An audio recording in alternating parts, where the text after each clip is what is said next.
Okay, we are here for our fifth and final round against our opponent Romulan with an H. We won the die roll because we're lucky, so we're going to play first. Let's see here. Oof. This deck, or this hand, has 3 fiery tempers that we're probably never going to get to cast.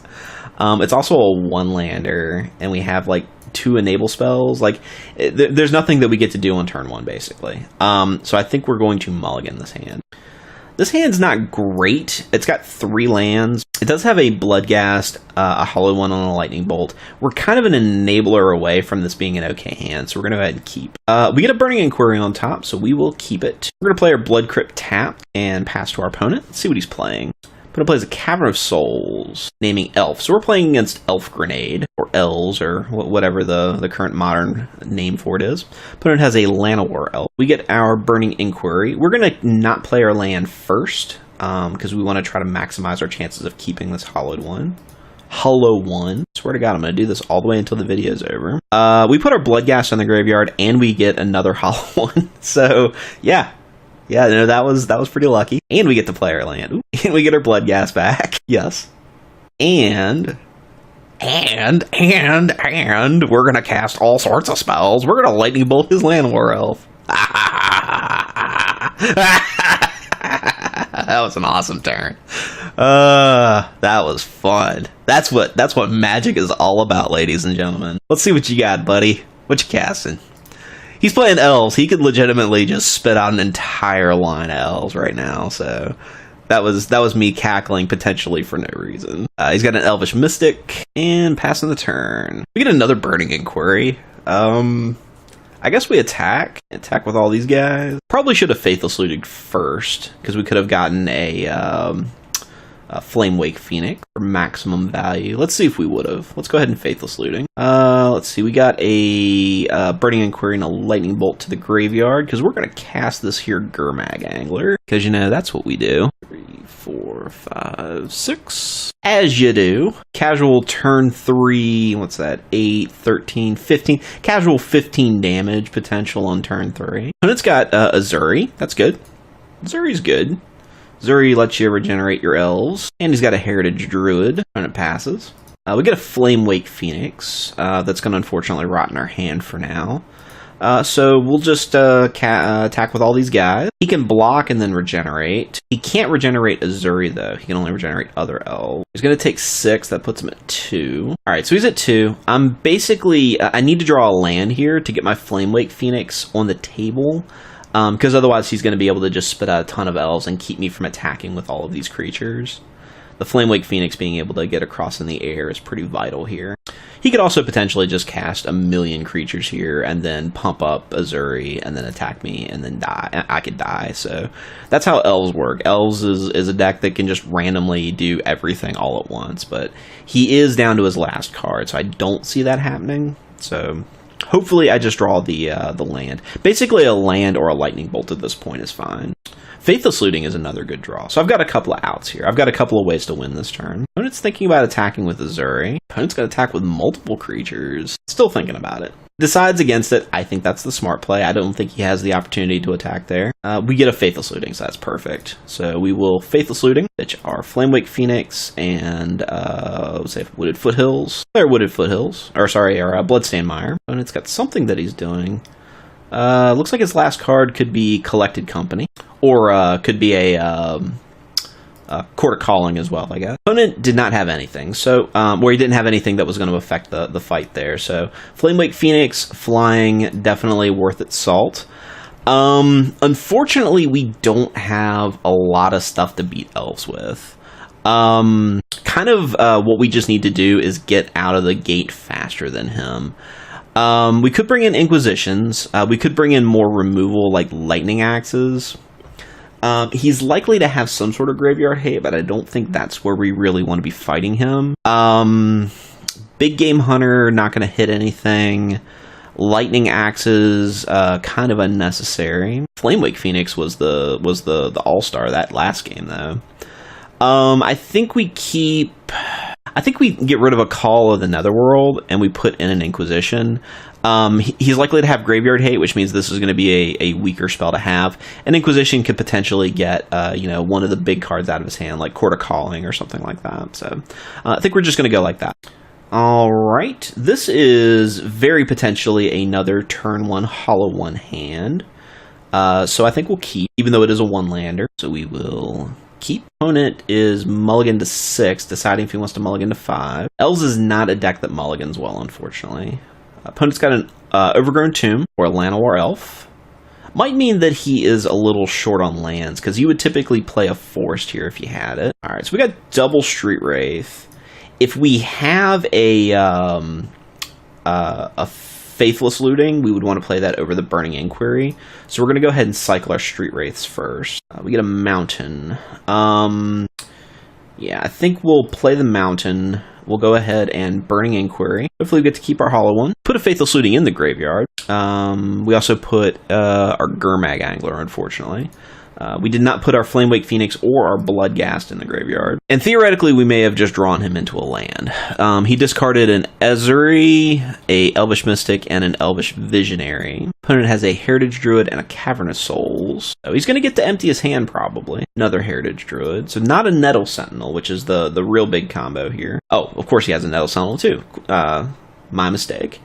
So he's going to get to... Nope. Going to pass. Okay. We draw a land. We probably play our Bloodstained Mire here. And we're going to attack with our Hollow 1. Now, he could, triple block here and kill our Hollow 1, which I'm totally fine with, because then I can Lightning Bolt to save it. He didn't do that. So I think what I'm going to do is Lightning Bolt his Nettle Sentinel. If he only had one Heritage Druid, I would Lightning Bolt the Heritage Druid. But I think him comboing with that Nettle Sentinel is what's really going to hurt me this game. So we'll pass. Now, next turn, we can cast Faithless Looting from the graveyard, pitching our Flamewake Phoenix and our Bloodghast. He now has all of the Heritage Druids, tapping them for manas. Got an Ezuri. Probably kind of wish I had held that Lightning Bolt now. Okay, so let's pitch the Bloodstained Mire. Actually, should have done that at the end of his turn. We will get a Mountain. We'll play a Swamp. Play our Faithless Looting. A Flameblade Adept and another Faithless Looting. So now he can block with his Llanowar Elves and then tap it to regenerate it. So it's not really worth attacking here. We're just going to leave the Hollow 1 back as a blocker. We are going to be digging for another removal spell here, because we definitely need to kill Ezuri. Curious as to how many Azuris he plays in his deck. He's currently got 2, one in play, one in the graveyard. If we take care of this one, that might be all of them. Going to attack. He can pump to give them all +3/+3. Ooh, yeah, can't block with Hollow 1. He gives it to himself as well, so... Yep, no, we unfortunately have to live with that. Yep. So we're gonna take 9 here. That puts us to 6. Get a Gurmag Angler. Let's Faithless Looting. Okay. Scalding Tarn, and we'll say Blood Crypt. Get our Bloodghast back. Yeah, I think we're just dead, unfortunately, because we didn't hit a removal spell there. I mean, we could Faithless Looting again, but then we don't have a mana to cast a removal spell, so I think we just have to unfortunately concede. All right, so he has more Azuris. Azuri's kind of a hard card to beat. Maybe we bring in Lightning Axes instead of Inquisitions, and I think we go down a Cathartic Reunion, maybe, and we'll try it like that. This is a really bad hand, so fortunately we have to mulligan. This is an enabler away from being a turn 1 Hollow 1, so I guess we keep that. Another Hollow 1, yeah, we'll put it in hand, sure. Let's play a Mountain, and we'll pass the turn. It's got a Relic. Means Gurmag Angler probably not coming down anytime soon. There's our Hollow 1. Let's go ahead and cycle our Street Wraith. So we get to play Mountain. We get our Cathartic Reunion. We're going to cast Cathartic Reunion, discarding our Gurmag Angler and our Bloodstained Mire. And that lets us cast both of these Hollow 1s for free. Going to make us lose a card from our graveyard. Sure, Bloodstained Mire's fine. And just another Hollow 1. You know, as you do. Pass to our opponent. Opponent has a Llanowar Elf. Not bad. Classic move there. So we draw another land. So I guess we attack. But it takes 8, it looks like. Second main phase, we're going to cast Faithless Looting. Let's Let's see. I think we put both of the swamps in the graveyard. Keep the Bloodghast and the Flamewake Phoenix in hand. Play the Blood Crypt and pass the turn. See if he cashes in the Relic to avoid us being able to cast this Faithless Looting again. He does so. Gonna go ahead and cash that in. Opponent. Gonna empty his hand probably. Hey, there's a Zuri. There's that guy. We get a Street Wraith. Not bad. Let's pitch the Street Wraith. See what we get. Another land. So I think and it's a land that we can eventually cast Bloodghast with. So I think we're gonna hard cast a Flamewake Phoenix and then get across. He can block and regenerate, but he's still gonna take 6. That puts him under 10, which means Bloodghast gets haste next turn. We'll play the Blood Crypt tapped and pass the turn back to our opponent. He's got to have he's got to spit out a bunch of blockers right now. Dwinen's Elite would be a good card right now. Looks like he's got Fracturing Gust. Fracturing Gust. It's an interesting sideboard card against us because it actually it hits all of our hollow ones. So good move on our opponent. Brings him up to 10. Opponent's going to get in for 2. We get a Lightning Bolt, which we are going to use on a Zuri most assuredly. Let's go ahead and cast our Bloodghast. Get across for 4. And before he gets to untap, we're just going to go ahead and kill Zuri. Now, of course, he could have another one in his hand. He could be in a situation where he's got multiple legendary creatures, but we got to get him off the table. Of course he does. Has another Zuri. Opponent's casting a Dwinen's Elite. We've got a hollow one that we can't cast, unfortunately. There's no reason to hold the Bloodghast back. He's got to sacrifice something to block it, so I guess we're going to attack with both. Probably going to pitch his Warrior here. Yeah, it seems like a fair trade. So he's got enough mana to pump his guys. That's 4, 9, 14, exactly. So I think he unfortunately wins this match. But let's see what he does. So he's just attacking so far. Let's see if he pumps. I can cycle my hollow one with the intent of hopefully drawing a Lightning Bolt. Alright, so let's cycle. Let's die. Alright, unfortunately we lose, which means that we end with 3 wins, 2 losses. We get enough play points to go for another league and sometime in the near future. We also get a treasure chest. So, let's take a look at this deck one more time. Just going back to the original deck here. Cards that I'm not crazy about are Flameblade Adept. I'm not super sold on Burning Inquiry. However, Burning Inquiry definitely gave us some really, really absurd wins this game. So, I see the need for it. I see where it's important to this deck. The other card I'm not super psyched about is Fiery Temper.